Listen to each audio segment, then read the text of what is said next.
Inflection Games have just released a massive update for Nightingale. This one features some of the key community requests, such as offline mode, building from storage, skipping the tutorial, and much more. If you are a fan of Nightingale and other survival games, subscribe to the channel, drop a like on the video, and stick around for much more survival content.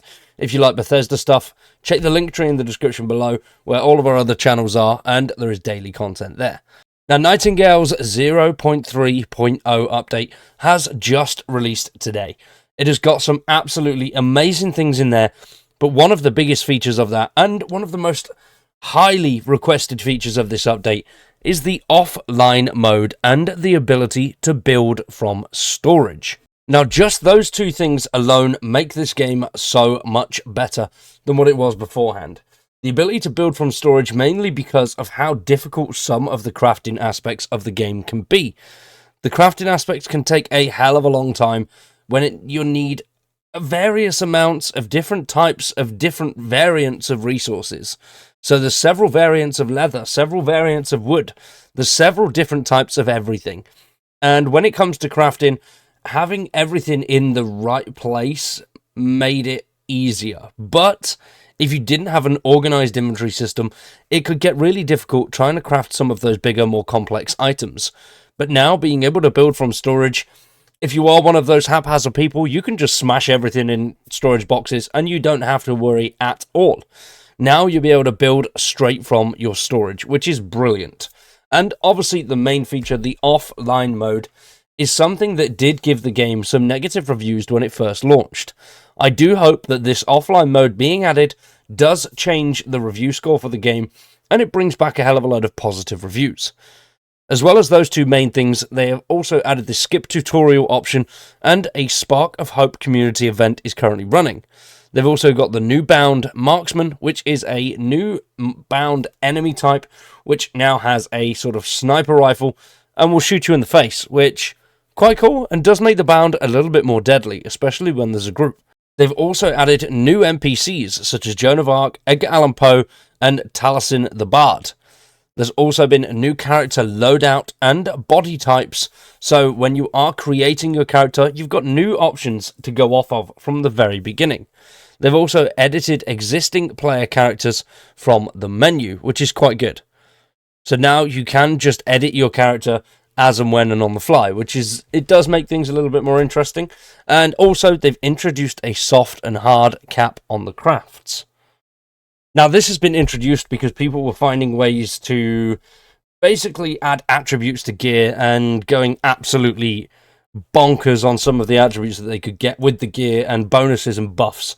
So they've added sort of a cap on certain things, so you can't go too nuts, but you still get a little bit of reward for figuring out ways around the system, basically, which is quite cool. You are still rewarded, but you're not going to be rewarded as highly as you were before by basically tricking the game into giving you extra bits and bobs for placing certain items on weapons or your gear. So it's good that they've done it, especially if you are playing public and you're out and you're playing with some friends. You know, you're the one that's managed to figure it out and you're smashing enemies left, right, and center, and nobody else is getting in on the fun.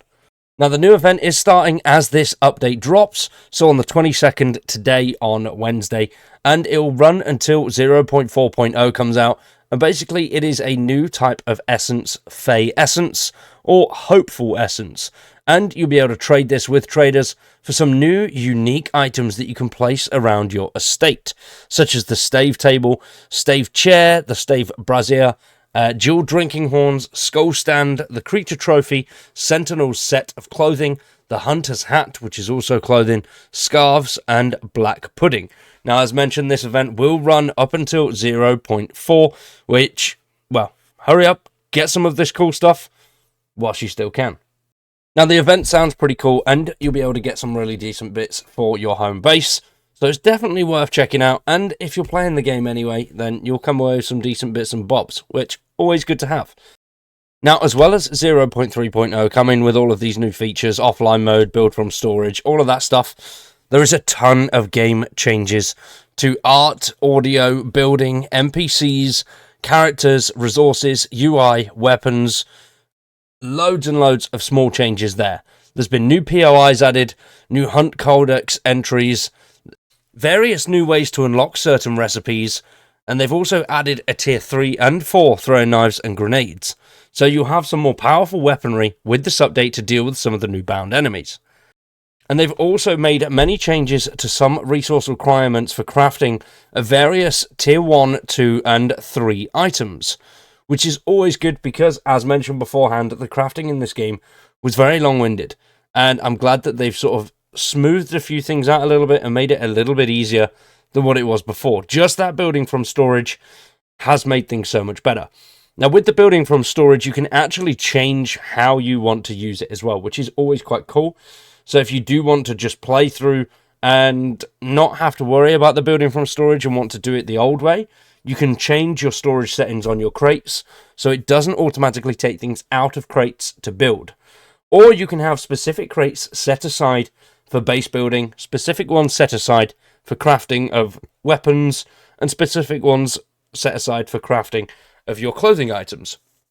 So if you really want to get into that nitty-gritty aspect of fine-tuning your crafting processes, you still can do that, which is good. And I like how they've done that, and they've still given you the ability to choose where things are coming from, not just a craft from everything and it just takes random bits from each box like some games do.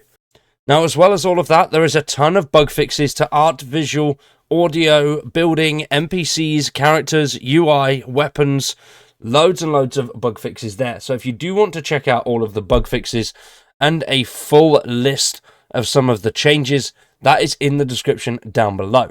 There's also one final thing They've also got one final thing, and that is community input.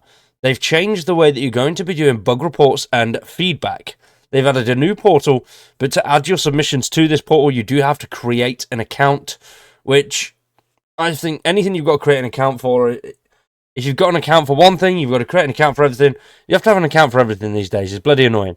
I don't understand why you couldn't do it on Discord or something like that, but this is obviously easier for the team, so fair enough. I do think that having to create another account may stop certain people from actually creating bug reports unless it's a major issue. So some of the smaller things may get missed off there because of this being a separate account that needs to be created. I don't know. Let me know what you think about that down in the comments below. I'm not 100% sure. It does always confuse me when games, similar to the PlayStation thing that they did a while ago with Helldivers, that whole situation. Yes, it just does require you putting an email address in, but some people don't want to do that. They just want to play the game on their Steam account and not have to worry about external sites or external accounts, which I do understand. But that is in the description down below, the link to that if you do want to check it out yourself and create an account and put in some bug reports.